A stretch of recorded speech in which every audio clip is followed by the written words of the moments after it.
ya inició la grabación el doctor Juan Pablo, entonces por favor empiecen a anotar su asistencia. Para terminar la parte de la patología cardíaca, vamos a hablar de un tema que versa de mucha importancia, un tema que realmente vamos a encontrarlo con mucha frecuencia. Vamos a ver que es un tema bastante frecuente, bastante importante y que van a encontrarlo en la emergencia en repetidas ocasiones. Hoy, por ejemplo, una de las razones por las que iniciamos un poquito después es porque llegó una señorita de 32 años a la emergencia. Llegó con antecedente de tener un reemplazo valvular realizado por enfermedad reumática, válvula mitral con prótesis valvular. Llegó con sensación de fatiga, de disnea, y refiere que empezó a sentirse náuseas y empezó con vómitos hace 3 semanas. Pues cuando nosotros la vimos, para nosotros realmente nos costó poder comprender o poder saber en ese momento ante qué patología estábamos o qué era lo que le estaba pasando. Por supuesto que sospechábamos que la principal causa de la descompensación que estaba presentando era un problema cardiovascular. Pero fíjense que llamó mucho la atención porque la señorita estaba con presiones arteriales conservadas, pero tenía una frialdad importante. Tocaban las extremidades de la paciente y la paciente estaba sumamente fría. La señora estaba alerta, estaba orientada y todo, pero sí estaba con frialdad, completamente fría. Entonces empezamos a ver qué podíamos ofrecerle y empezamos a evaluar cada una de las patologías probables. Lo primero que hicimos fue realizar ahorita voy a empezar a compartir mi pantalla para que puedan ver de lo que estamos hablando.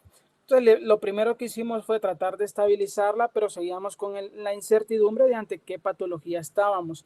Entonces voy a empezar a compartir mi pantalla para que ustedes puedan apreciar.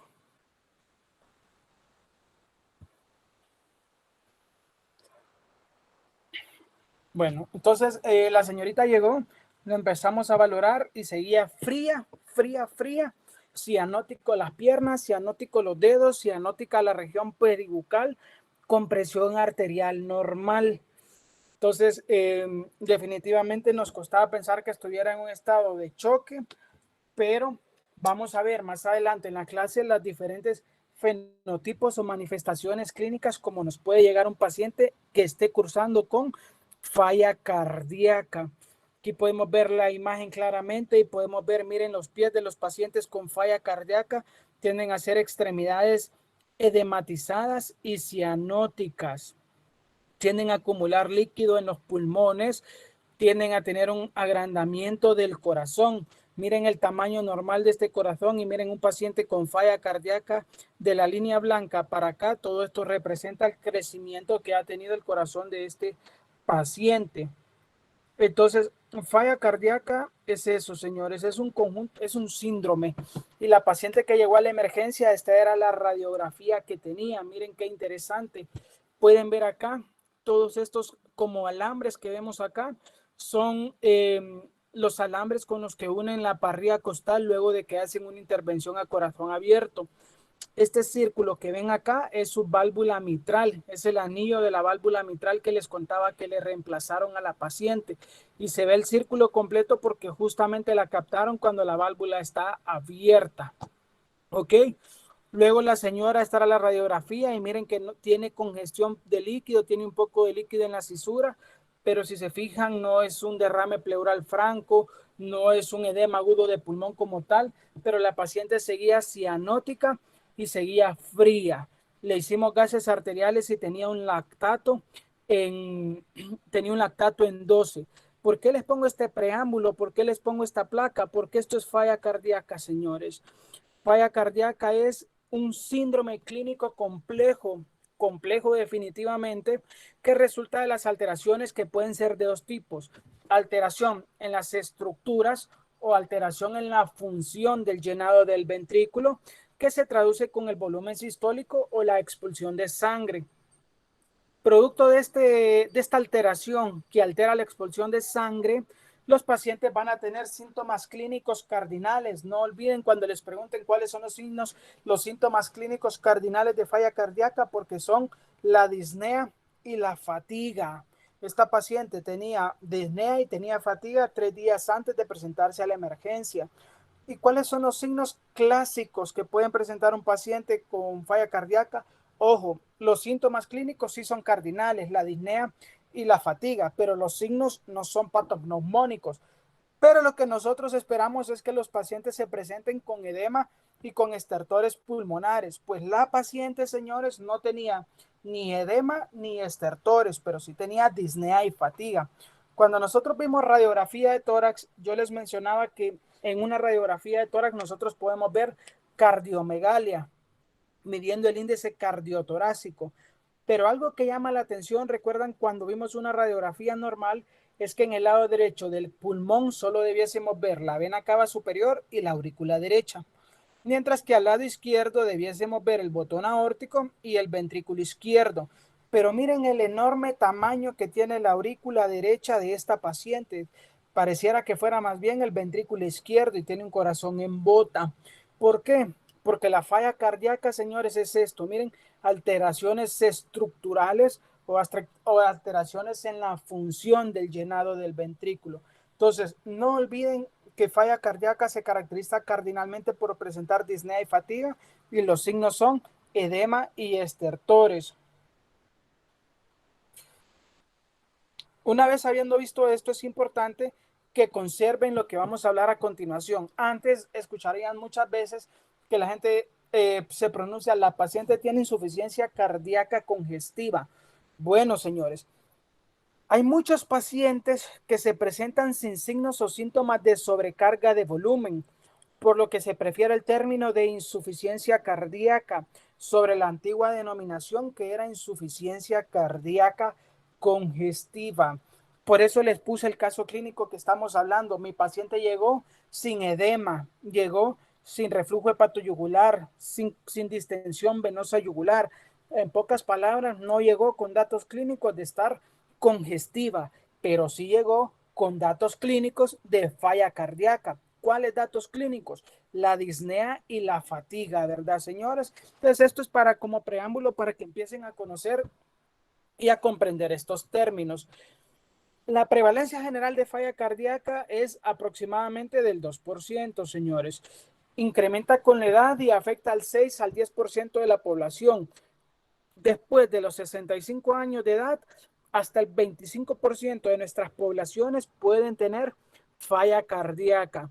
Recuerden cuando veíamos nosotros, cuando empezamos a hablar de factores de riesgo cardiovascular y que hablábamos de hipertensión, hablábamos de las enfermedades cardiovasculares, que dentro de las enfermedades cardiovasculares se clasificaba el evento cerebral isquémico versus el hemorrágico. Se clasificaba el síndrome coronario agudo o enfermedad arterial coronaria, la enfermedad arterial periférica, la nefropatía hipertensiva y por supuesto la falla cardíaca. ¿Por qué es importante esto? Porque pacientes que presentan hipertensión arterial y no controlan sus valores de presión terminan desarrollando falla cardíaca. Y cuando hablamos de hipertensión, hablábamos que había más de 54 millones de personas que tenían hipertensión arterial y que apenas un 32% tomaba bien sus fármacos. Entonces, imagínense el porcentaje de falla cardíaca que existe arriba de los 65 años de edad asociado a hipertensión. La mujer representa casi la mitad de los casos. ¿Y por qué? Porque tiene más tiempo de vida, llegan a edades más avanzadas, producto de que tienen mayor esperanza de vida. Y la prevalencia general de falla cardíaca parece incrementarse, pero no es porque las personas estén padeciendo más del corazón, sino que es producto de que las personas, a pesar de tener falla cardíaca o enfermedades crónicas, nosotros logramos mantenerlas con vida mucho tiempo a través de los tratamientos disponibles que existen actualmente. Entonces, antes se moría un paciente hipertenso joven, ahora dura más tiempo porque nosotros logramos controlar la enfermedad y producto de que ahora hay una mayor esperanza de vida y que hay tratamientos disponibles, es que la prevalencia general de falla cardíaca ha ido en incremento. Ustedes saben que siempre utilizamos Harrison como literatura de texto base, pero también hay que mencionar, y es muy importante hablar de lo que usamos guías. Esta es la guía americana de falla cardíaca. ¿Por qué quiero que veamos esta guía? Harrison les clasifica de esta forma también la falla cardíaca, como vamos a ver adelante, pero quiero que sepan que cuando hablamos de falla cardíaca hablamos de insuficiencia cardíaca con fracción de eyección reducida, insuficiencia cardíaca con fracción de eyección en área gris y insuficiencia cardíaca con fracción de eyección conservada. Entonces, ¿por qué es importante estos términos y qué me determina esta fracción? Que sea reducida, que sea en rango medio o área gris o que sea conservada. Me lo determina, señores, la fracción de expulsión del ventrículo izquierdo o FEBI. Para nosotros poder categorizar a un paciente en falla cardíaca debemos hacer un ecocardiograma y a través del ecocardiograma establecer, de acuerdo a la fracción de eyección del ventrículo izquierdo o FEBI, si este es menor a un 40%, entonces tenemos a nuestro paciente con falla cardíaca con fracción de eyección reducida. Si hacemos el ecocardiograma y mi paciente tiene de 40 a 49 de FEBI, es fracción conservada en rango medio o área gris. Y todo lo que esté arriba de 50 de FEBI es fracción de eyección conservada. ¿Por qué es importante esto, señores? Porque la FEBI nos va a decir qué tipo de fracción de eyección tiene mi paciente, pero no necesariamente un paciente que tenga, no necesariamente un paciente debe tener abajo de 40 de FEBI para tener síntomas de falla cardíaca. Entonces, miren cómo hacemos, cuáles son los criterios diagnósticos, tanto en reducida, en rango medio, como en fracción conservada. Los síntomas y los signos son el pilar del diagnóstico. Síntomas cardinales que ya vimos y signos que ya vamos a hablar más adelante. El segundo pilar diagnóstico, porque usted no se puede quedar solo con el diagnóstico de falla cardíaca por clínica, sino que además tiene que ponerle nombre y apellido a la misma. Entonces lo va a nombrar, va a hacer un eco y va a ver la FEBI. Si la FEBI está reducida en rango medio o rango conservado. Recuerden que los valores. Aparte de esto, como una fracción de eyección reducida abajo de 40 es sine qua non o per se, mi paciente va a tener falla cardíaca por esta fracción de eyección tan baja, no necesitamos más estudios para diagnosticarla. Sin embargo, si tenemos un FEBI con signos y síntomas de falla cardíaca, pero al hacer el eco vemos que tiene un rango de FEBI intermedio o conservado, necesitamos agregar a los criterios diagnósticos los péptidos natriuréticos elevados, ¿cuáles?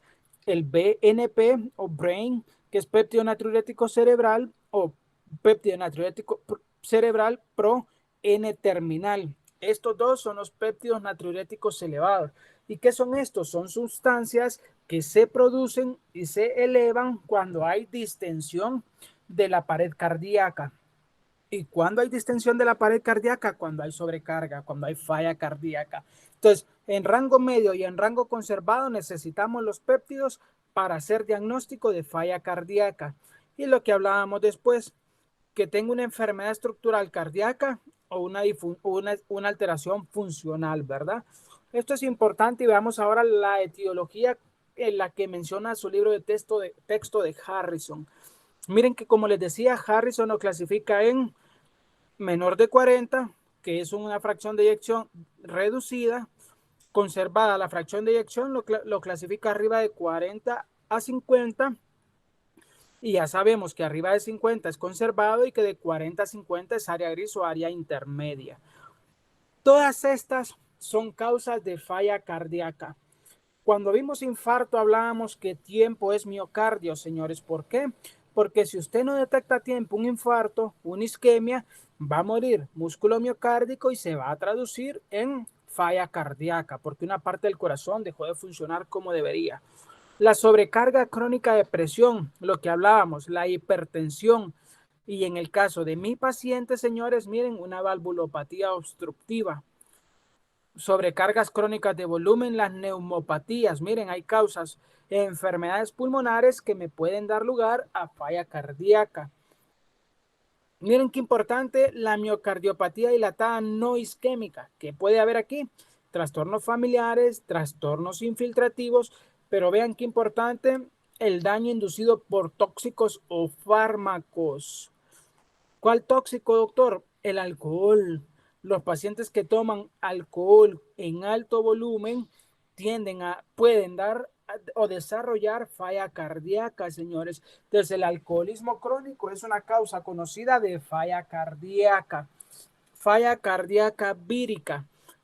Eh, los virus también son causa de infección pulmonar, infección del miocardio y que terminan causando falla cardíaca. No es, no es secreto para el doctor Guedjar y el doctor Moreira que cuando doy esta clase siempre hago referencia a un estudiante de medicina interna que luego de una infección viral, un residente que luego de una infección viral hizo miocarditis viral y desarrolló una falla cardíaca. O es una pregunta muy cercana a la que nos hacía el doctor Juan Pablo en la última clase, que preguntaba con qué porcentaje estamos viendo pacientes post-COVID con falla cardíaca. Entonces, ¿por qué lo preguntaba el doctor? ¿Por qué al residente le dio falla cardíaca? Secundario a esto, porque las infecciones víricas inflaman el miocardio y pueden dar falla cardíaca. La enfermedad de Chagas sigue y seguirá siendo la principal causa, una de las principales causas de falla cardíaca con fracción de eyección reducida en nuestra población. Vemos con mucha frecuencia pacientes que llegan con corazones grandísimos, con cardiopatía dilatada de etiología chagásica. Nunca olviden ustedes, estando en Guatemala, la cardiopatía chagásica como etiología de la falla cardíaca. Luego, ¿cuáles nos pueden dar conservación de la fracción de eyección? Hipertrofias patológicas como una miocardiopatía hipertrófica, la hipertensión, volvemos nuevamente, el envejecimiento, trastornos propios del endomiocardio. Miren las miocardiopatías restrictivas y la fibrosis. Ahora, también cualquier estado que me conlleve a mí alto gasto cardíaco me puede dar falla cardíaca. Entonces, cuando llegan, por ejemplo, pacientes a la emergencia y llegan anémicos, por ejemplo, los enfermos renales crónicos o pacientes con enfermedades hematológicas, llegan con ciertos valores de hemoglobina y una de las indicaciones por las que transfundimos a estos pacientes es porque se describe porque tiene datos de alto gasto cardíaco. ¿Por qué es importante corregir esto? Porque los estados de alto gasto cardíaco me pueden dar lugar a insuficiencia cardíaca, como estamos viendo acá. ¿Cuáles son estos estados de alto gasto? Los trastornos metabólicos como la tirotoxicosis. Vamos a ver en la siguiente semana que este es un tema muy importante a tomar en cuenta. Trastornos nutricionales, requerimientos excesivos de flujo sanguíneo y miren la anemia.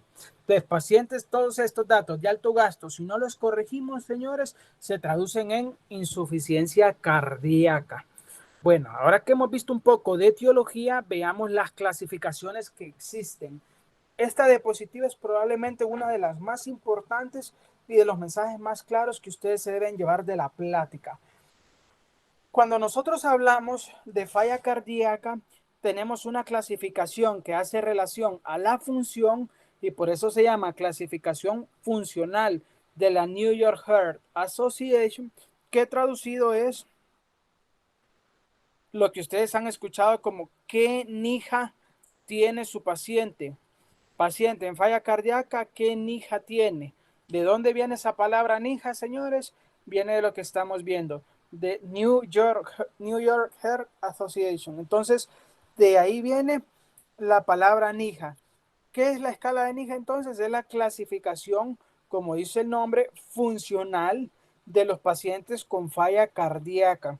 Entonces, su objetivo al ver un paciente por primera vez con falla cardíaca va a ser siempre establecer qué valor de NIHA lleva. La mayoría de los que nos consultan a nosotros son NIHA 3 o NIHA 4. El residente lo tuvimos que hospitalizar porque llegó a ser NIHA 3. Entonces, ¿a qué se refiere, doctor? Veámoslo. El NIHA clase 1 es aquel paciente que tiene falla cardíaca, pero que no tiene ninguna limitación de su actividad física. La actividad física cotidiana no causa disnea, fatiga o palpitaciones. ¿Por qué? Porque hablábamos que la disnea y la fatiga son los síntomas cardinales de la falla cardíaca y palpitaciones es parte de los signos. La clase 2 es aquel paciente que sí tiene una leve limitación de la actividad física, miren, pero se pone muy bien cuando se sienta o descansa. El clase 3 es el que no tiene una leve, sino que tiene una marcada limitación de la actividad física, está cómodo siempre en reposo, pero la actividad física menor a la cotidiana le produce los síntomas cardinales. Entonces, la diferencia en el 1 es que no tiene síntomas ni limitación de la actividad física. El 2, como es una clase funcional, lo que evalúa es cuál es la función de mi paciente con falla cardíaca. En la 2, mi paciente tiene limitación leve de su actividad física, pero mejora en el reposo. Y la limitación solo se presenta con actividades cotidianas. El 3, ya la limitación es tan marcada que sí es cierto, se sigue sintiendo cómodo en reposo, pero los síntomas cardinales aparecen a la actividad física menor que la cotidiana. Miren, y la clase 4 es más facilita, es una incapacidad incluso para llevar a cabo actividades en reposo. Puede haber síntomas incluso en reposo. El paciente no se puede peinar, no se puede vestir, no puede ir al sanitario porque tiene síntomas. Obviamente, entre más alta sea la clasificación funcional de NIJA, peor es el pronóstico del paciente, peor es la calidad de vida del paciente y ustedes como médicos, su función, al igual que en todas las patologías, es llevar de la clase más alta o más complicada a la clase de menos gravedad. ¿Cómo lo hacemos? Lo hacemos con los fármacos, como vamos a ver más adelante. Aparte de haber una clasificación funcional, hay una clasificación estructural. Entonces, la clasificación estructural no se clasifica de 1 al 4, sino que se clasifica A, B, C y D. Si le preguntan a ustedes qué clase estructural tiene su paciente, pues A es aquel paciente que si tiene factores de riesgo altos de falla cardíaca, pero no se ha documentado que tiene anormalidad estructural cardíaca ni síntomas de falla cardíaca. Dentro de la clasificación, esta clasificación estructural es de la Asociación Canadiense del Corazón y la comparten con la American Heart Association, que es la Asociación Americana del Corazón. Entonces es un score elaborado en Canadá, pero que lo usamos mucho como la clasificación estructural. El A, como hablábamos, riesgo de falla cardíaca alto, pero sin enfermedad estructural y sin síntomas. ¿Por qué? Porque esta no evalúa la función, evalúa más es una clasificación estructural. El B tiene enfermedad cardíaca estructural, hicimos un eco, hicimos una placa, vimos que hay crecimiento de las cámaras cardíacas, vimos que hay alteración de la FEBI en el ecocardiograma, pero ventajosamente el paciente no tiene ni signos ni síntomas de falla cardíaca. El clase C, obviamente, si el B ya tenía enfermedad cardíaca estructural, el C lo tiene que tener. Pero el C sí tiene signos o síntomas de falla cardíaca. Y el D es aquel que tiene una falla cardíaca establecida, pero que es refractaria y que requiere intervenciones especializadas. Entonces, son fáciles. La NIJA es una clasificación funcional y lo que va a evaluar es cuál es la limitación de las actividades cotidianas de su paciente. Y la clasificación canadiense estructural de la A a la D evalúa si hay enfermedad cardíaca estructural y sumado a eso, síntomas, ¿ok? Como a nosotros nos encanta, tenemos que hablar un poquito de fisiopatología. ¿Qué es lo que sucede en la falla cardíaca? Primero debe haber un estímulo que desencadenó la falla cardíaca. ¿Cuál es ese estímulo? Cualquiera de estos. Miren, jóvenes, de los que ya vimos. Por ejemplo, en el caso del residente la vírica, en el caso de muchos pacientes, el alcohol y en el caso de muchos pacientes, la enfermedad chagásica. O la principal causa actual de falla cardíaca, el daño principal es la hipertensión o un infarto, por ejemplo. Entonces, lo que tienen que saber es que debe haber un insulto inicial o un caso inicial. Cuando este caso inicial se presenta, va a presentar un compromiso en la fracción de eyección que mientras sea arriba de 60 va a permanecer asintomático, pero a medida transcurre el tiempo en años, la fracción de eyección va a reducir y obviamente se va a volver el paciente sintomático. ¿Qué hace que tenga que haber un factor tiempo en todo esto? Que existen mecanismos compensadores. Miren, que al inicio, después del evento clínico inicial o factor desencadenante, van a tratar de compensar. ¿Cuáles son estos? Ya los tenemos, ya estamos cansados de escucharlos porque los hemos visto en todas las clases cardíacas. El sistema de renina, angiotensina, aldosterona. Ya estamos cansados. En hipertensión lo vimos claro y lo entendemos a la perfección. Como hay un indulto inicial, hay una disminución de la fracción de eyección, el cuerpo detecta que hay disminución del volumen arterial eficaz. Esto va a liberar la renina, que se va a unir a la angiotensina y va a dar todo el ciclo hasta terminar en el ciclo de aldosterona, cuando la angiotensina 2 se une a su receptor AT1 y da lugar a la liberación de aldosterona. Hablábamos que la angiotensina 2 es un potente vasoconstrictor cuando se une a su receptor. Entonces va a causar vasoconstricción, que va a ayudar a subir el volumen de sangre, va a causar aumento de la frecuencia cardíaca, va a causar descargas adrenérgicas y la aldosterona va a retener agua y sodio. Todos estos mecanismos al principio compensan porque ayudan a mejorar entonces el volumen arterial eficaz. Junto al renina, angiotensina, aldosterona existe el sistema nervioso adrenérgico o descarga simpática. Ya lo hablamos también cuando vimos hipertensión, por eso es que lo llevamos en orden. Vimos la norepinefrina, la dopamina y la epinefrina como catalogados como epinefrinas y que producen descargas nerviosas adrenérgicas o simpáticas. Entonces, un concepto claro que tenemos que tener es que nuestra función está reducir estos mecanismos porque al principio son compensatorios, miren, empiezan a compensar. Al igual está el péptido natriurético auricular, cuando están muy dilatadas las aurículas, el péptido natriurético cerebral, cuando están muy dilatados los ventrículos, las bradiquininas, que son potentes vasodilatadores, las prostaglandinas vasodilatadoras y el óxido nítrico, asimismo como la nefrilicina. Miren, todos estos, señores, son mecanismos compensadores al inicio, pero ¿qué sucede? Que con el paso del tiempo empiezan a provocar un daño secundario y son los responsables de que se produzcan los remodelamientos cardíacos o la fibrosis cardíaca, que es característica en la falla cardíaca, que la falla cardíaca es una enfermedad del corazón que termina en fibrosis cardíaca. La aldosterona es un potente proliferador de fibroblastos que causa una gran fibrosis en el corazón. Lo mismo al nivel del sistema nervioso adrenérgico y las descargas continuas van a dar lugar a cambios estructurales en el corazón que ya no van a ser reversibles. Entonces, tenemos que bloquear todos estos mecanismos que en un principio son compensadores, porque si no lo hacemos, miren, se revuelve el juego y empiezan a formar daño secundario cuando hay mucha cantidad de estas sustancias en el organismo. Entonces, fisiopatológicamente, el bloqueo de la falla cardíaca tiene dos pilares fundamentales, jóvenes. ¿Cuáles son? Bloquear el sistema de renina, angiotensina, aldosterona a través de los YECAS o de los ARAS, bloquear el sistema nervioso adrenérgico a través de los beta bloqueadores, mantener una sobrecarga o una distensión de la pared de las aurículas y ventrículos normales a través de los diuréticos para evitar la elevación de los péptidos natriuréticos. Y también hay un inhibidor directo de la nefrilicina, que es un fármaco que tiene pues es ciertamente innovador. Yo lo conocí también cuando llegué al hospital y ha tenido mucho auge, mucha trascendencia, pero no significa que sea la panacea tampoco para el tratamiento de la falla cardíaca. Hay que tener cuidado, pero sí es un fármaco que en la evidencia actual sí tiene una gran utilidad y es el sacubitril.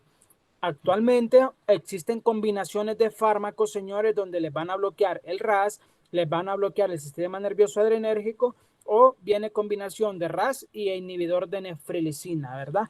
Entonces, esta es la fisiopatología que deben comprender para saber de dónde surge el tratamiento. Como les decía, hay varios receptores ubicados en el ventrículo izquierdo, en el callado aórtico y en la región vascular venosa. Entonces, todos estos varoreceptores, señores, como dice la figura 252 de Harrison, que están en el ventrículo, en el miocardio, en la circulación venosa y en el callado aórtico, van a detectar fluctuaciones de volumen o de presión y se van a activar estos sensores, causando una disfunción de los vasoreceptores que se va a traducir a una disminución de las señales inhibidoras aferentes. Esto en el centro vasomotor. ¿Qué va a causar que estos vasoreceptores detecten que hay una alteración en el volumen arterial circulante efectivo? Un aumento en la actividad del sistema nervioso simpático. Ya vimos que al aumentar la actividad simpática hay descarga de catecolaminas y estas se elevan la frecuencia cardíaca, y la frecuencia cardíaca es enemiga del infarto y es enemiga de la falla cardíaca. Hay aumento de la secreción de vasopresina, hay aumento de la secreción de renina, por lo tanto hay aumento de la secreción de angiotensina 2, que ya sabemos en que todo esto va a terminar en retención de líquidos. Entonces, el aumento de la secreción de vasopresina y el aumento de la angiotensina 2 va a terminar en retención de sodio y agua. Y el aumento de la actividad del sistema simpático va a causar taquicardia, que también es lesiva para la falla cardíaca. Todo esto termina en disminución del flujo sanguíneo en las extremidades. ¿Por qué? Porque el organismo es inteligente y cuando detecta que el volumen arterial efectivo está disminuido, lo primero que busca es compensar, transmitiendo la sangre o el flujo de sangre a las estructuras vitales, y las extremidades no son una estructura vital. Por eso es lo primero que se pone frío, que se pone cianótico o se pone marmorio, como pasó en mi paciente. Entonces, cuando yo vi las piernas que estaban frías, marmorias, cuando supe que tiene un antecedente de valvulopatía y supe que podía tener un cambio estructural, inmediatamente empecé a pensar que se trataba de una falla cardíaca. ¿Ok? Ventajosamente, en la emergencia tenemos el uso del ultrasonido. Le hicimos un ultrasonido cardíaco y definitivamente la paciente no tenía nada de contractilidad del corazón. Entonces, tuvimos que ayudarle.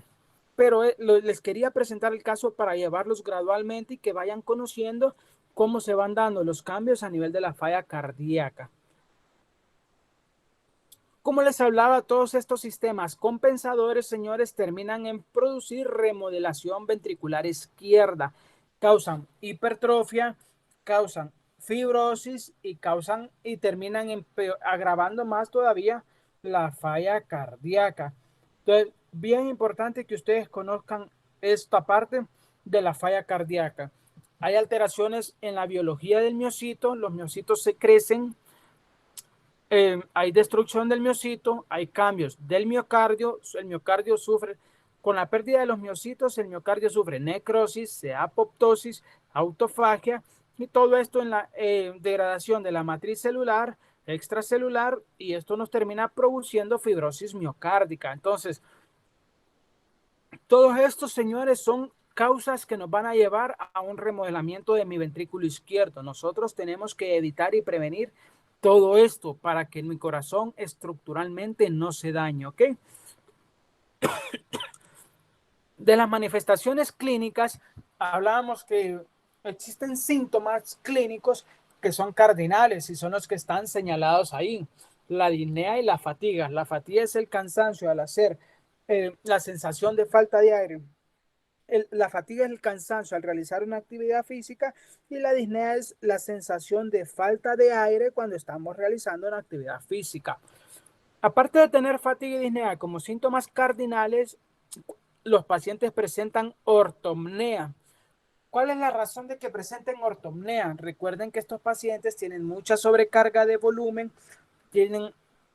y ese volumen circulante, cuando el paciente se acuesta en decúbito supino, el paciente empieza a presentar toda esta circulación que va hacia las piernas y hacia los brazos, se regresa a la circulación central, y por eso le produce al paciente ortopnea.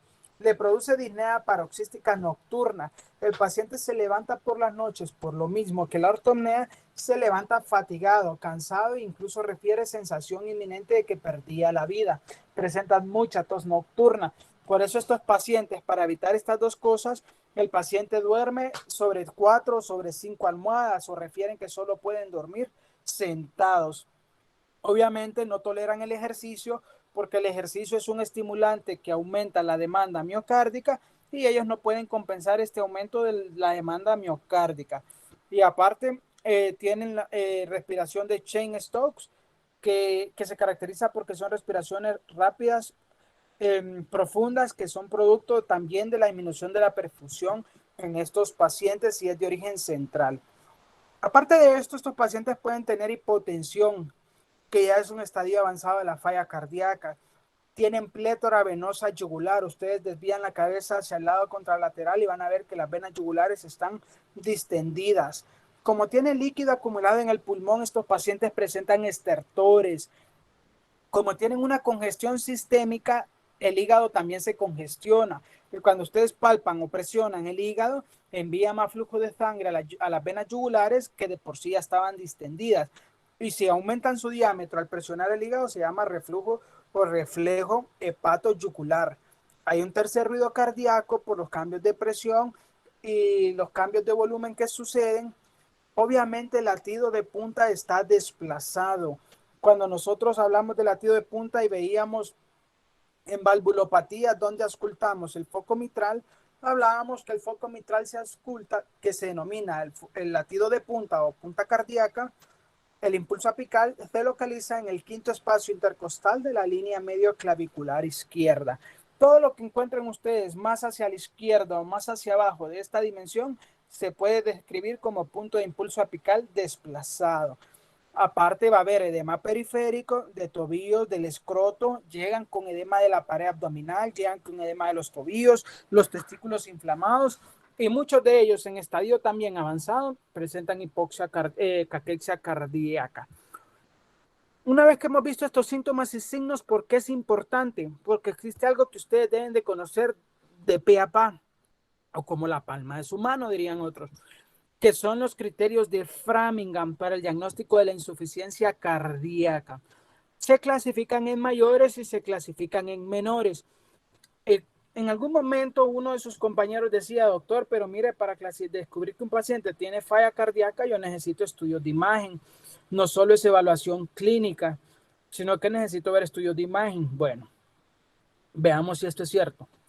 Los criterios de Framingham me permiten a mí saber si mi paciente tiene o no posibilidad de tener falla cardíaca, ¿ok? Habiendo definido esto, veamos cuáles son. Hay mayores y hay menores. ¿Cuáles son los mayores? Bueno, disnea paroxística nocturna. Señora, ¿usted se levanta por las noches porque se asfixia? Sí, va, lo tiene. Estertores crepitantes. Agarro mi esteto, ausculto el pulmón y veo si tiene estertores. Va. Edema agudo de pulmón. Crepitantes gruesos bilaterales, generalmente es característico de edema agudo de pulmón. Cardiomegalia. Radiografía definitivamente es un estudio de imagen, pero si usted no tiene acceso a una radiografía, agarra su estetoscopio o agarra su manito, trata de localizar en dónde se encuentra el latido de punta y si este está desplazado, no necesita más usted para saber que su paciente tiene cardiomegalia, ¿de acuerdo? Tercer ruido cardíaco por los cambios de presión. Tienen cambios de presión, entonces, y hay el flujo turbulento, por lo tanto hay un tercer ruido cardíaco. La ingurgitación yugular o plétora venosa yugular, ya les expliqué cómo lo hacemos. Entonces, no, también es una cosa que podemos ver clínicamente. Aparte de eso, existen también el reflujo hepatoyugular, ya les expliqué, y los pacientes pierden peso. Los pacientes generalmente van a referir que tienen más de 4.5 kilos de pérdida de peso tras el tratamiento, ¿ok?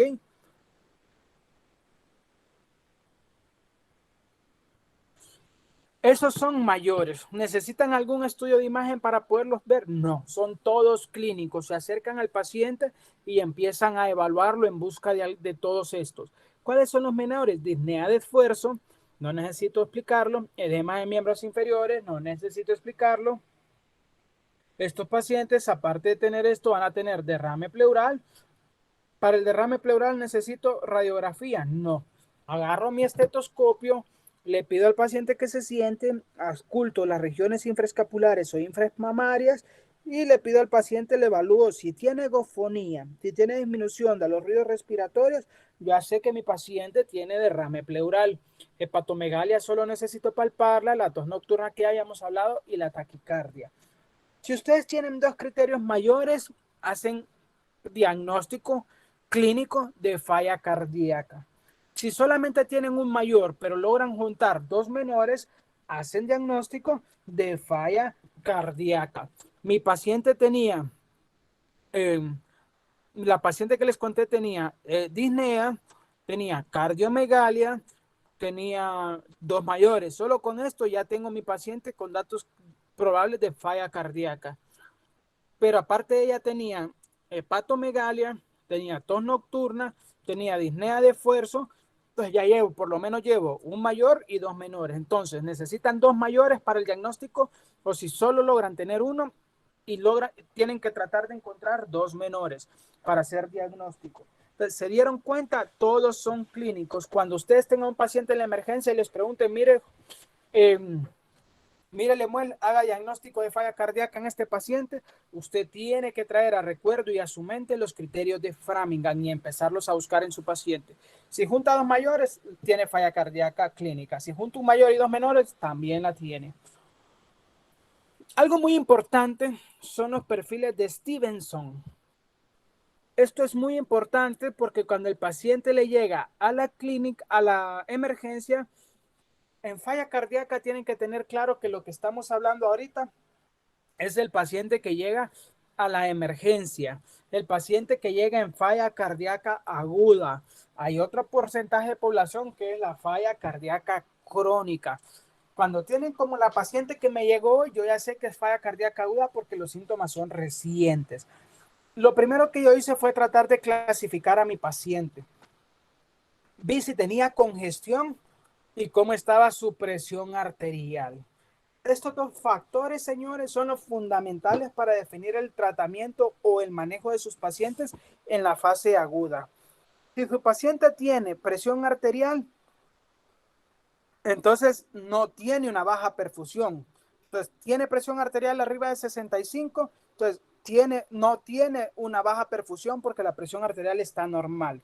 Ahora, si estuviera hipotenso o menos de 65 de presión media, entonces ahí sí tiene una baja perfusión al reposo.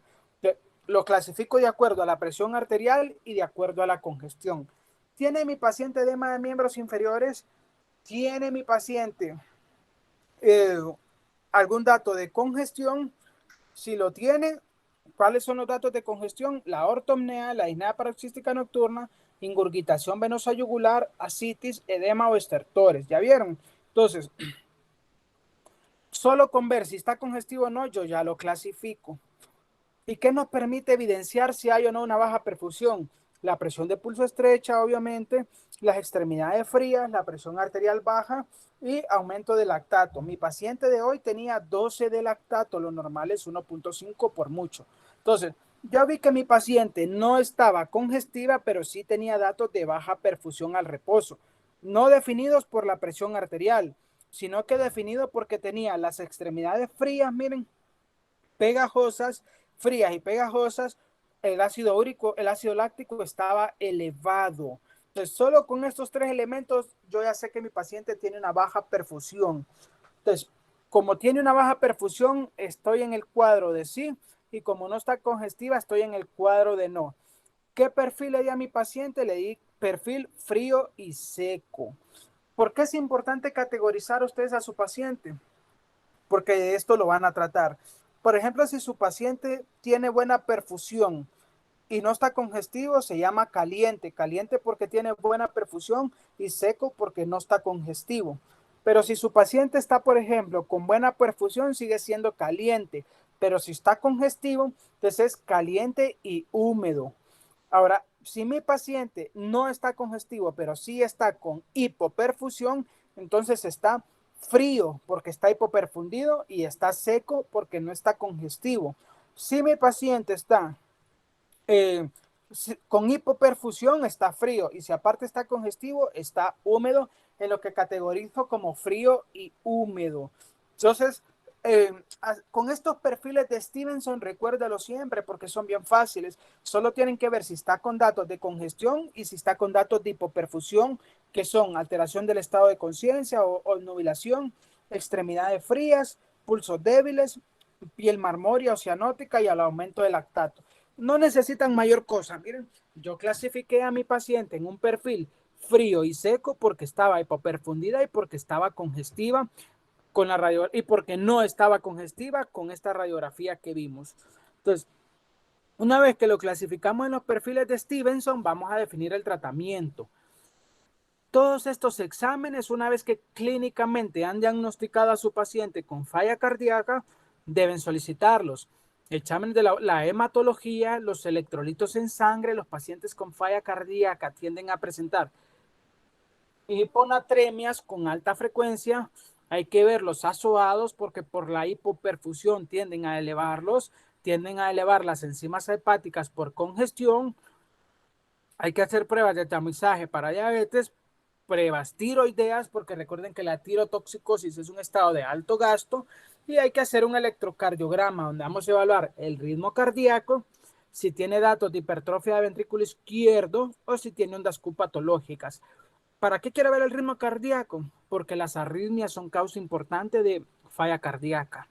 ¿Por qué quiero ver si tiene hipertrofia ventricular izquierda? Porque la hipertensión es causa frecuente de falla cardíaca. ¿Por qué quiero ver ondas Q patológicas? Porque si mi paciente se infartó, recuerden cuando vimos síndromes coronarios y que las ondas Q representaban necrosis, si mi paciente se infartó, entonces básicamente estamos hablando de que puede tener por eso falla cardíaca. Hay diferentes formas de saber si un paciente tiene crecimiento del ventrículo izquierdo. Memorícense esta, el índice de Sokolov-Lyon. Si tenemos la suma de lo que mide la onda S en la derivación B1 y lo que mide la onda R en la derivación B6 mayor a 35, entonces mi paciente tiene hipertrofia del ventrículo izquierdo. Entonces, si sabemos que cada cuadrito de estos tiene 5 cuadritos pequeños, tenemos 5 cuadritos pequeños, 10 cuadritos pequeños, 15 cuadritos pequeños y este más o menos 3, llevamos 18. Y aquí tenemos otros 3, llevamos 21. La S en B1 mide 21. ¿Y cuánto mide la R en B6? 5, 10, 15, 20, 25, 30. O sea que tenemos 51 milímetros entre la suma de S en B1 y de R en B6. Si esta suma me supera 35, yo ya tengo hipertrofia del ventrículo izquierdo, señores. Con ese concepto que se lleven claro para medir hipertrofias ventriculares izquierdas, estoy más que satisfecho. ¿Qué otros datos clínicos vamos a encontrar? El edema en alas de mariposa. O como pueden ver aquí, miren, edema en alas de mariposa o en otras literaturas lo describen como, aquí está como alas de mariposa y en otras literaturas lo describen como en alas de murciélago. Cualquiera de los dos que encuentren es indicativo de edema agudo de pulmón. Miren, recuerden que los pulmones se deben ver negros y todo lo que ocupe el aire que debe haber en los alvéolos se va a colorear de blanco o se va a representar en blanco.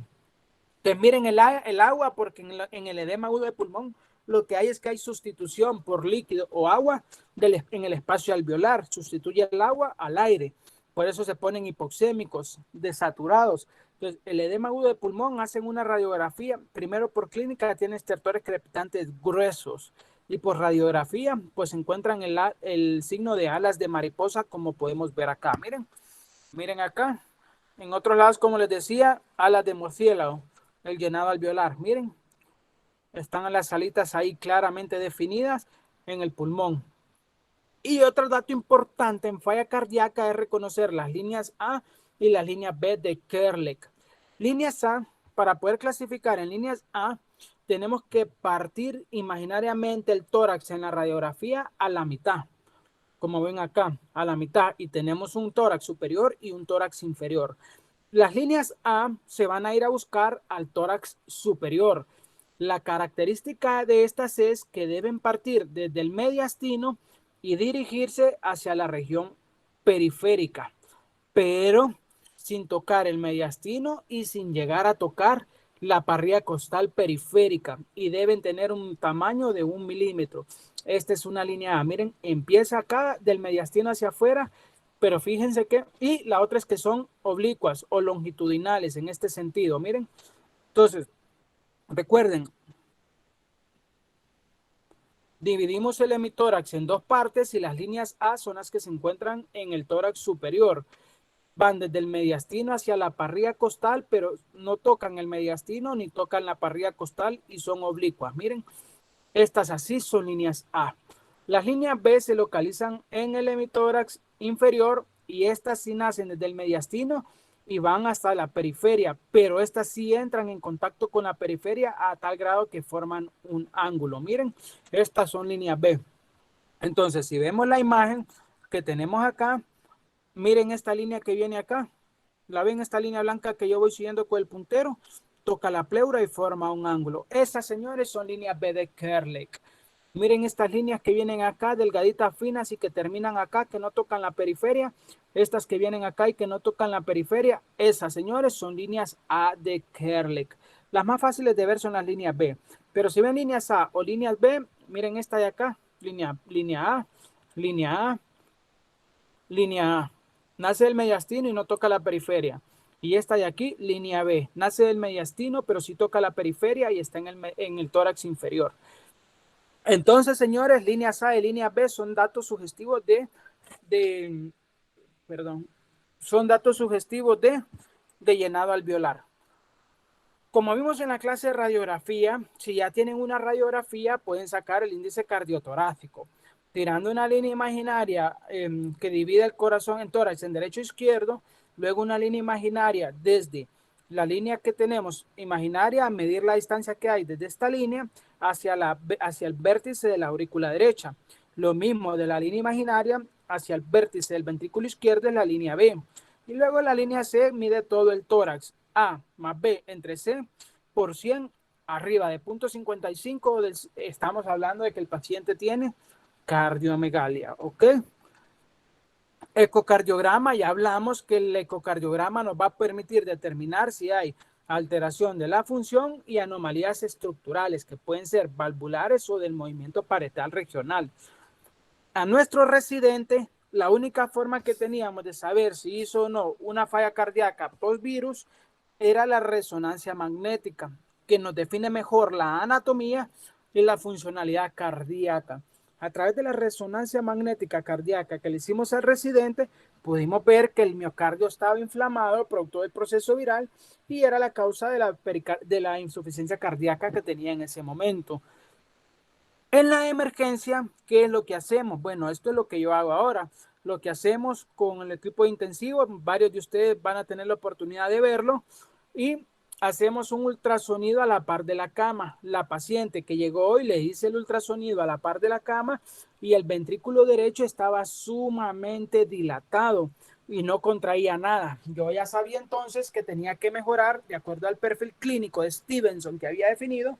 Yo ya sabía qué hacer, pero cuando vi el ultrasonido confirmó la información y lo que yo tenía que hacer era mejorar la contractibilidad de mi corazón. Entonces le puse dobutamina. Obviamente la tuvimos que ventilar para disminuir la demanda metabólica, le pusimos dobutamina y mejoró. Pero esto es básicamente lo que hacemos al pie de la cama en la emergencia, un ultrasonido con protocolo cardíaco o protocolo pulmonar, pero esto ya es más avanzado, pero es lo que existe y queremos que ustedes lo sepan. De hecho, hay muchos cursos y literatura que dicen que la radiografía para paciente crítico ni siquiera debería existir y la herramienta ideal es el ultrasonido a pie de cama. Ayer hablaban de derrame pericárdico y esta imagen que vimos acá, miren, aquí está el pericardio del paciente, aquí está todo esto que ven acá es líquido y es derrame pericárdico. ¿Por qué? Porque está entre las capas pericárdicas. Miren, todo el pericardio se llenó de líquido e hizo derrame pericárdico. Así es como vemos el derrame pericárdico. Vemos la silueta cardíaca y vemos el otro extremo del pericardio. Cuando al interior del pericardio se llena de líquido, se llama derrame pericárdico. Puede ser sanguinolento, infeccioso o por extravasación de líquidos, como sucede en la falla cardíaca y en la enfermedad renal. Pero así es como se ve el derrame pericárdico. Esto negro, miren, hacemos una medición de aquí hasta acá y multiplicamos esto por 20 y esto nos da el volumen total de mi derrame, ¿ok? Otra parte fundamental del diagnóstico son los biomarcadores. Hablamos del péptido natriurético cerebral o tipo B y el péptido natriurético cerebral o tipo B pro NT o N-terminal. El límite superior de lo normal en el contexto no agudo para BNP es de 35 y para ProBNP es de 125. Pero si estamos hablando de un paciente agudo, si tiene un BNP entre arriba de 100, yo lo clasifico como intermedio. Pero si está arriba de 300, yo ya puedo decir que mi paciente tiene una alta elevación de ProBNP, de BNP y tiene por lo tanto falla cardíaca. El ProBNP, como tarda más en destruirse, deben ser valores más altos. Pero si yo estoy sospechando que mi paciente tiene falla cardíaca y le mando a pedir un ProBNP y este está negativo, entonces la probabilidad de falla cardíaca es muy reducida. Entonces nos ayuda mucho, miren, los biomarcadores cardíacos para el diagnóstico, así como las troponinas nos ayudan en infarto agudo al miocardio, así el ProBNP es como el biomarcador cardíaco de la falla cardíaca, o así como el dímero D nos permitía saber si hacer o no otro estudio en la embolia pulmonar, pues en falla cardíaca el ProBNP y el BNP son los biomarcadores que nos permiten tomar decisión. Arriba de 300 el BNP en fase aguda, yo digo que mi paciente tiene falla cardíaca. Abajo de 300 en fase aguda, yo tengo dudas de que mi paciente tenga falla cardíaca, ¿ok? Entonces, recuerden que existe falla cardíaca con fracción de eyección reducida y existe falla cardíaca con fracción de eyección conservada. Si yo tengo una falla cardíaca con fracción de eyección conservada, realmente que casi ningún tratamiento funciona. Miren, señores, lo que tengo que hacer es evitar los factores de riesgo, como cuáles la hipertensión, la aterosclerosis y los infartos, la diabetes y enfermedad aterosclerótica y el envejecimiento. ¿Qué es lo único que puedo hacer? Como dice acá, prevenir los factores de riesgo. Miren, pero es bien, tenemos que tratar, reducir el estado congestivo, controlar la presión arterial, que es factor de riesgo, conservar la contracción auricular y evitar la taquicardia. Miren lo que les decía, la taquicardia es enemigo de la falla cardíaca, porque entre más rápido lata mi corazón, menos capacidad de vaciarse efectivamente tiene. Hay que tratar y prevenir la isquemia miocárdica y tratar todos los factores de riesgo como la apnea del sueño inclusive se deben tratar. ¿Existe algún tratamiento? Vean los tratamientos. Son ineficaces los YECA y los ARA. Es ineficaz la digoxina, es ineficaz los beta bloqueadores, es ineficaz. Todos son ineficaces. ¿Por qué? Porque en pacientes con fracción de eyección conservada, lo único que usted puede hacer es tratar las comorbilidades o factores de riesgo. ¿Ok? A diferencia de lo que pasa si tiene una fracción de eyección reducida. Ok, como les dije, hay un grupo de pacientes que son los agudos. Pues los agudos, luego de clasificarlos en el perfil de Stevenson, tenemos 3 fármacos que son el pilar del tratamiento. ¿Cuáles son? Los vasodilatadores para mejorar la postcarga o el vaciado del corazón, los diuréticos para forzar la micción y mejorar la precarga. Recuerden que falla cardíaca se traduce en sobrecarga de volumen.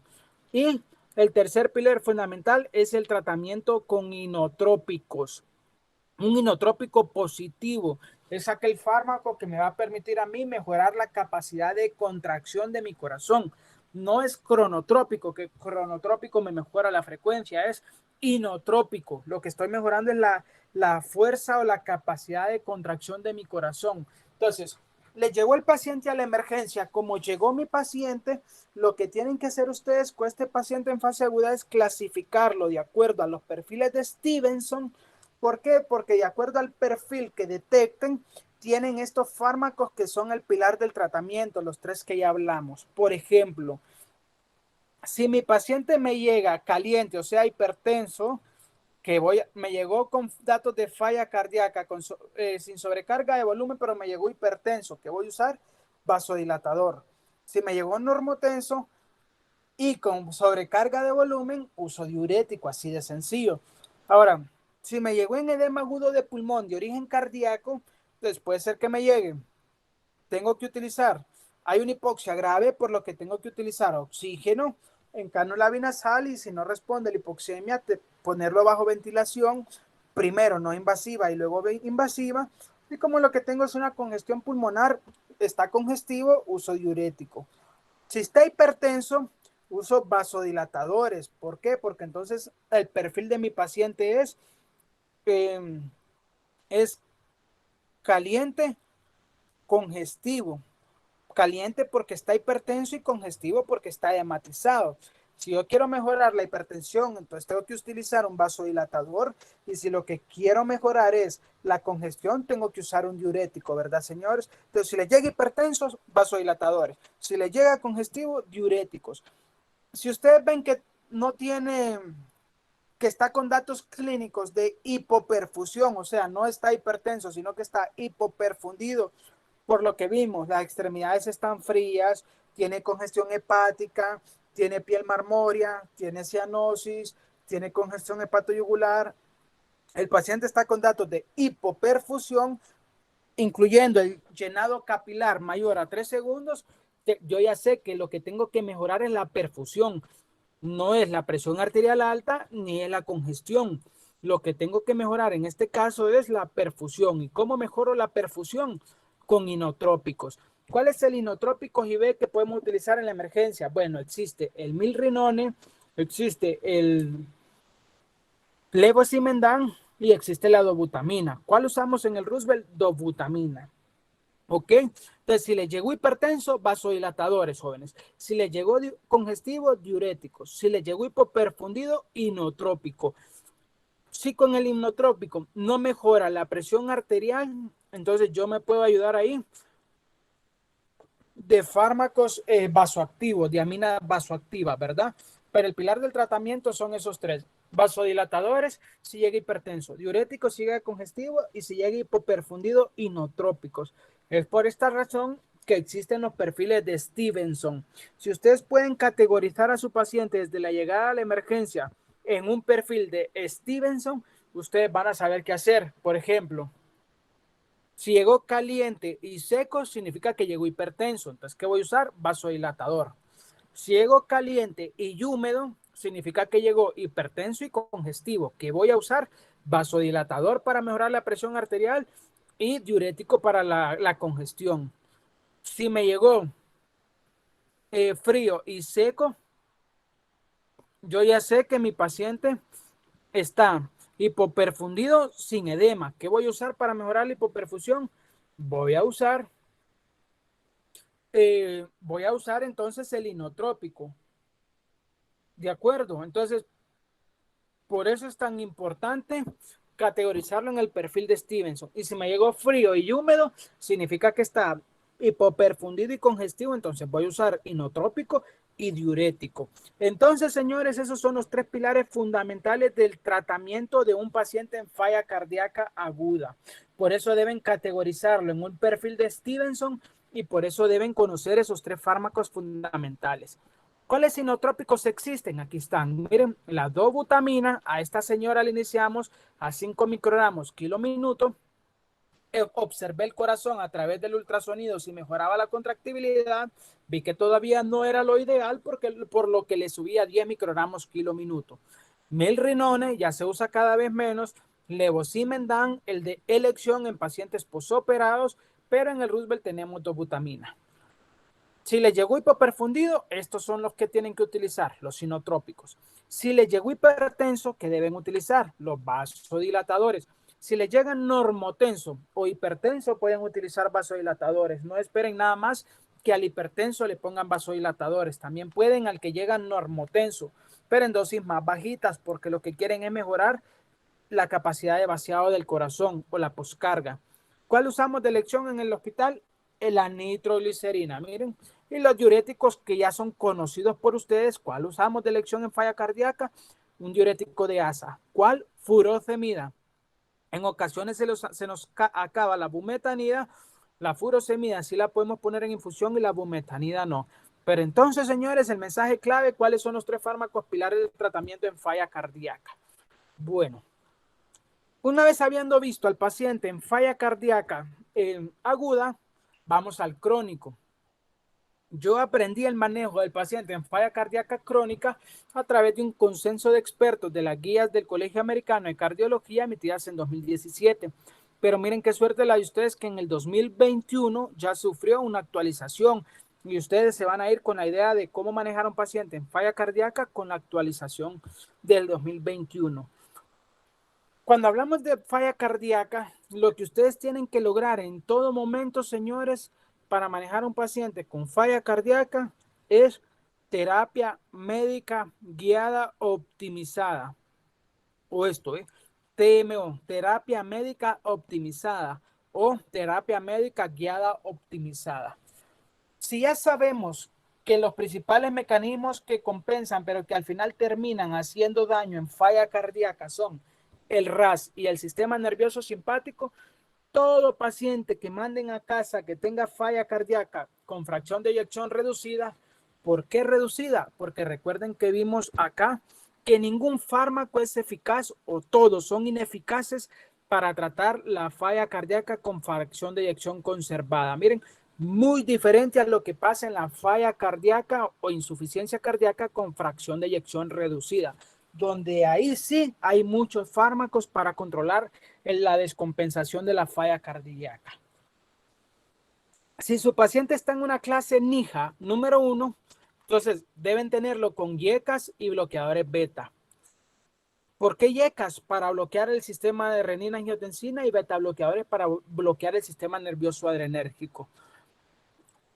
Cuando hablamos de terapia médica optimizada, no significa que van a pasar a un tercer fármaco de una vez. Tienen que llegar a dosis máxima tolerada de estos fármacos. Si su paciente tiene, por ejemplo, enalapril 20 miligramos al día, usted dice, bueno, ya lo tengo con enalapril, ya lo tengo con un YECA, pero no. Usted debe verlo en 2 semanas y en 2 semanas subirle la dosis al enalapril, porque usted va a llegar hasta la dosis máxima tolerada por su paciente. Entonces, por ejemplo, la dosis máxima tolerada y basada en evidencia para YECA es enalapril 20 miligramos 2 veces al día, por ejemplo. Al igual que el beta bloqueador, lo va a llevar hasta lo máximo que su paciente lo tolere. ¿Cómo va a saber hasta cuándo lo tolera su paciente? Bueno, hasta que le dé síntomas, ahí obviamente no lo toleró. Ahora, si ustedes tienen a su abuelito con falla cardíaca, con fracción de eyección reducida y está estable el señor y lo tienen con YECA y beta bloqueador, listo. Eso es el pilar del tratamiento, señores. Esto les va a evitar la progresión de la falla cardíaca, el remodelamiento ventricular y la fibrosis. Falla cardíaca no se cura, se evita la progresión. Entonces, es muy importante tomar esto en cuenta porque no se cura, pero evita la progresión. Entonces, si lo tienen con Yeti beta bloqueador, le están llevando al NIHA 1 y le están mejorando la calidad de vida porque él puede hacer todo. Pero si a su abuelito, a pesar de que lo tenían con dosis máximas toleradas de YECAS y de beta bloqueadores, aún sigue en NIHA 2, NIHA 3, no digamos NIHA 4, pues sigue sintomático aún con los 2 fármacos a dosis máxima tolerada y ustedes hicieron un eco y saben que tiene fracción de eyección reducida, le pueden agregar un ARNI. El ARNI es antagonista al receptor de nefrelicina más un bloqueador del sistema renina-angiotensina. Entonces se llama ARNI.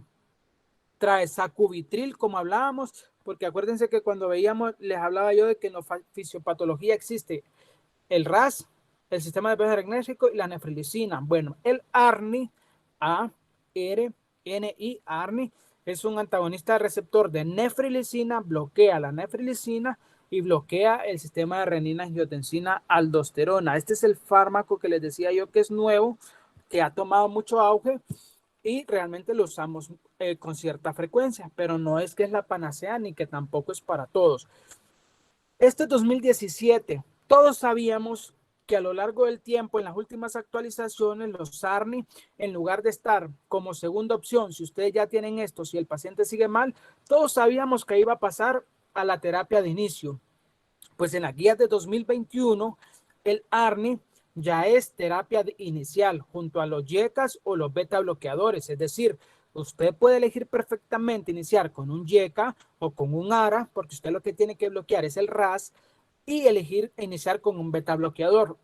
O usted sustituye el YECA o el ARA y en lugar de estos mete el ARNI. No puede utilizar el ARNI con YECAs ni con ARAs, porque recuerde que el ARNI tiene sacubitril para bloquear la nefrilicina, pero también tiene valsartán, que es un ARA. Entonces, usted no puede mezclar un ARNI con YECA o un ARA. Entonces, ahora en lugar de tener solo los YECAs, los ARA y los beta bloqueadores como estrategia de inicio, agregaron como a primera línea el ARNI.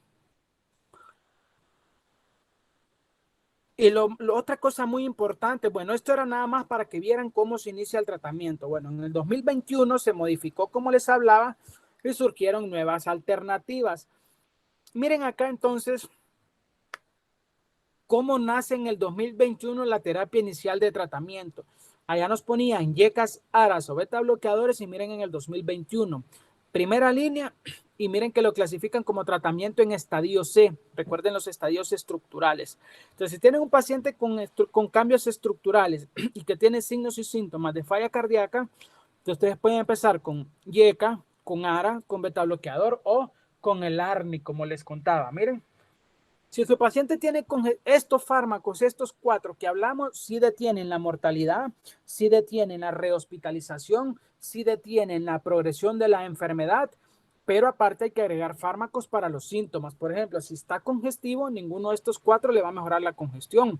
El único que le va a ayudar a que no se dematice son los diuréticos. Entonces, si a su abuelito lo tienen, por ejemplo, con un ARNI y con beta bloqueador, pero aún así sigue sintomático y se mantiene en una clase de NIJA 2 a 4, ustedes evalúan todos estos factores y tienen una última opción y es bloquear directamente el sistema de renina, angiotensina, aldosterona, bloqueando la aldosterona y agregan un antagonista de la aldosterona. Miren, entonces, estos 4 son los pilares fundamentales, el YECA, el ARA, el beta bloqueador o el ARNI, y pueden utilizar combinación de ARNI, cualquiera de estos 3 más beta bloqueador, un ARNI o no I, o un YECA o un ARA más beta bloqueador.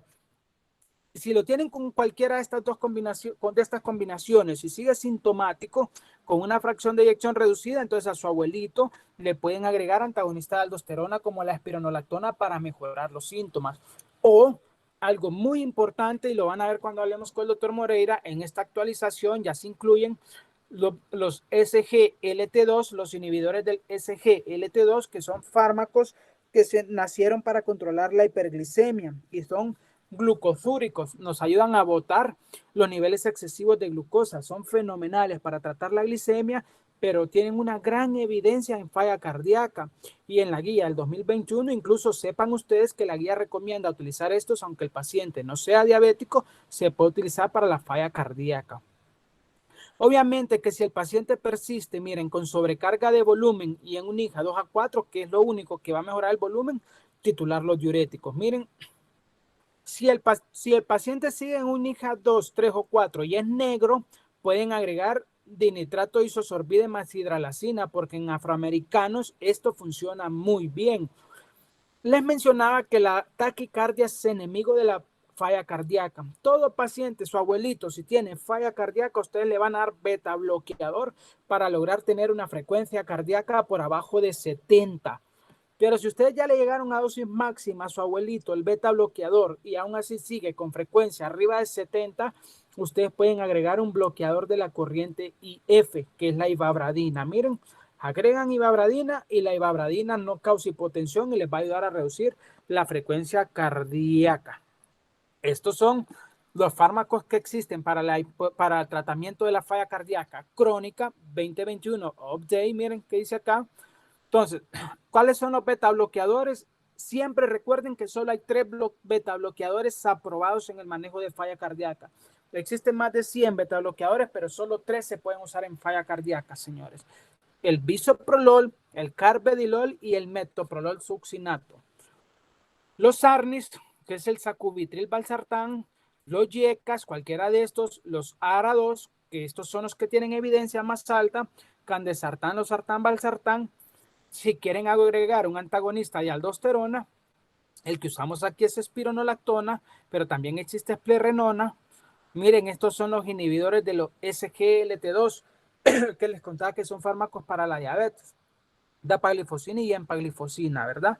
Y livabradina. Aquí están las dosis. Lo único que quiero que recuerden es que existen YECAS, ARAS o ARNIS, más un beta bloqueador. ¿Qué beta bloqueador puedo elegir? Cualquiera de estos tres. Entonces, si su abuelito no tiene uno de estos tres beta bloqueadores, no están tratando la falla cardíaca. Tiene que ser uno de estos tres. Si su abuelito no tiene un ARNI o un YECA o un ARA, no están tratando la progresión de la falla cardíaca, señores. Mensaje claro, la combinación de estos es lo que evita la progresión, ¿ok? Estos son los estudios de donde nada más podemos saber el estudio Pioneer, que es el que dio lugar a utilizar este inhibidor de la nefrilicina angiotensina como fármaco, que es el Bimada, que es el que les contaba. Miren, trae sacubitril valsartán. Pues este es un fármaco muy importante que se usa con mucha frecuencia.